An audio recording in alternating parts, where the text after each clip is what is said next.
হায় রে রণবীর কাপুরের ভাগ্নি, শেষ পর্যন্ত তুমিও ধরা খাইলা। এই বয়সে এত পাকনা। আর ওদিকে তামান্না ভাটিয়ার কেসও মনে হচ্ছে খারাপ। বেচারা কি বিয়ে না করেই প্রেগনেন্ট হয়ে গেল নাকি? ইউ, চলুন শুরু করা যাক আজকের গল্প আর গসিপ। স্টার কিডদের জ্বালায় আসলেই আর থাকা যাচ্ছে না রে। একে তো এদের বেশিরভাগই মাকাল ফল, ট্যালেন্ট বলে কিছুই নেই, তার উপর এদের পার্সোনাল লাইফও একেবারে যাচ্ছে তাই। কিন্তু পাপারাজিরা এদের ফলো করে মাথায় তুলে ফেলেছে। এরাও অনলাইনে ভাইরাল হয়ে সিনেমায় নামার আগেই এক একজন সোশ্যাল মিডিয়া স্টার। ও, এই লিস্টে সব শেষ যোগ হয়েছে সামারা সাহনি। একে অবশ্য ডাইরেক্ট স্টার কিড বলা যাবে না। সামারা হচ্ছে রণবীর কাপুরের ভাগ্নি। রিধিমা কাপুর আর দিল্লির কোটিপতি ব্যবসায়ী ভারত সাহনির একমাত্র মেয়ে। তার বয়স এখন মাত্র 14 হলেও এরই মধ্যে সে বুঝে ফেলেছে তার জন্ম হয়েছে বলিউডের নাম্বার 1 কাপুর ফ্যামিলিতে। ফলে তার ভাবসাব এখন থেকে সেলিব্রিটিদের মতো। ইনস্টাগ্রামে মাত্র 7টা পোস্ট করে তার ফলোয়ার প্রায় লাখখানেক। অথচ ইন্টারেস্টিং ব্যাপার হচ্ছে তার অ্যাকাউন্টটা কিন্তু প্রাইভেট করা। টেলর সুইফটের ফ্যান এই সামারা মামা রণবীরকে ডাকেন আর কে বলে। ড্রেস আপেও সে দারুণ ফ্যাশনেবল। তার টার্গেটই হচ্ছে সামনে বলিউডের হিট নায়িকা হওয়া। এই পর্যন্ত সব ঠিকই ছিল, কিন্তু স্ক্যান্ডাল হয়েছে অন্য জায়গায়। টিনেজার হলেও সে তার বাবা মাকে না জানিয়েই চলে এসেছিল দিল্লি থেকে মুম্বাই। আর এখানে এসে সে তার নানা বাড়িতে না উঠে চেক ইন করেছে 5 স্টার হোটেল তাজমহল প্যালেসে।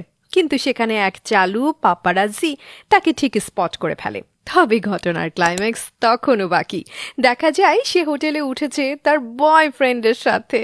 ওরে, এই বয়ফ্রেন্ডও আবার আরেক স্টার কিড, দিল্লির হাই ফাই সোসাইটির সেরা সেলিব্রিটি শালিনী পাসির ছেলে রবিন পাসি হচ্ছে তার কারেন্ট বয়ফ্রেন্ড। নেটফ্লিক্সের ফ্যাবিউলাস লাইভস অব বলিউড ওয়াইফসে এই লাভ বার্ডদের মাকে একসাথে দেখা গিয়েছিল। রবিন তার বাবার 2,500 কোটি টাকার একমাত্র উত্তরাধিকারী। তাই বলা যায় সামারা বয়ফ্রেন্ড ভালোই ধরেছে, কিন্তু সেটা আর কয়েক বছর পরে ধরা উচিত ছিল, তাই না? আর ওদিকে তামান্না ভাটিয়ার লাইফ আসলে এখন খুব মিক্সড যাচ্ছে। একদিকে একের পর এক সুপারহিট আইটেম গান, সেখানে 2.5 মিনিট নেচে 2.5 কোটি ফিস। আবার আরেকদিকে পার্সোনাল লাইফে খালি ব্যাড নিউজ। কিছুদিন আগেই তার ব্রেকআপ হয়ে গেছে লং টার্ম বয়ফ্রেন্ড বিজয় ভার্মার সাথে। এরপর থেকে ফ্যানরা তাকে সিঙ্গেলই ভেবে আসছিল। কিন্তু রিসেন্ট একটা ঘটনা প্লট টুইস্ট ঢুকিয়ে দিয়েছে। তামান্না গিয়েছিলেন সাউথ আফ্রিকার দুরবানে একটা শো করতে, কিন্তু ইভেন্টের রিহার্সাল ফেলে তামান্নাকে দেখা যায় একটা বেশ দামি ক্লিনিকে ছোটাছুটি করতে। ফ্যানরা প্রথমে ভেবেছিল তার মনে হয় জেট ল্যাগের জন্য শরীরটা খারাপ হয়েছে বা শরীর খারাপ লাগছে, কিন্তু পরে কিভাবে যেন সেই ক্লিনিক থেকে তার মেডিকেল বিলের কপিটা লিক হয়ে যায়।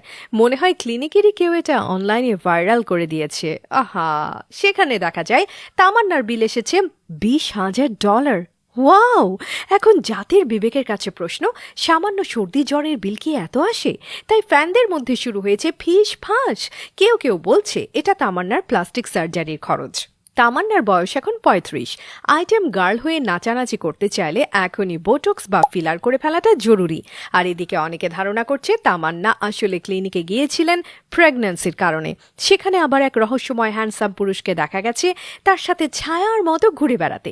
তাহলে কি এই ভদ্রলোকই তামান্নার পার্টনার ইন ক্রাইম, নাকি বেচারা বিজয় ভার্মার বিল ক্লিয়ার করছে নিজের ক্রেডিট কার্ড দিয়ে?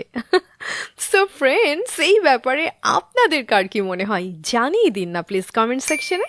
কথা হচ্ছে নেক্সট ভিডিওতে। বাই।